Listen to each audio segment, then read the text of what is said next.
older people are incredibly aware of the fact that they're going to die. And I think that's what allows them. Like I look at, so I'm sure you've seen this, but there's this graph that shows how people rate their subjective well-being over their lives. And it's a smile graph, which I think is ultimately hilarious. And then as they kind of get into 60, 65, 70, and when I think about each of these two extremes on the child side and the elderly side, and elders are often a lot like kids. If we think about like they rely on other people. Like in each of these situations, they have very little responsibility and they don't care about what other people think.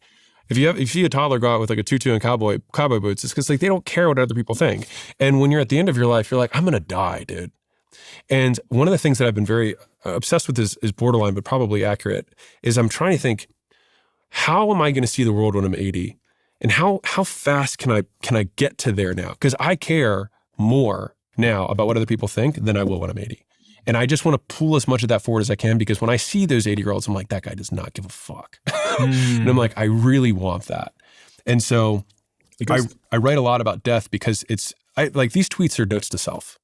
It is not from a pulpit that I say those. These are as a self-help to Alex when I write these things. So February 25, the first quarter of 25 was the hardest quarter that I've had personally in 8 years. I haven't felt this miserable in years. Shit's just hard sometimes. You have tough seasons, bad losses, and what makes it harder is you don't know when it'll end, but know it will end. So for anyone going through it right now, you do the only thing you can do. Keep fighting. I text you when you tweeted that because I'd never heard you talk like that publicly before. Yeah, I mean, it was a really tough quarter for me, but every other variable that probably could have gone, quote, wrong was actually, ironically, outside of business. And what do you mean by that? So I would say we were making plenty of money.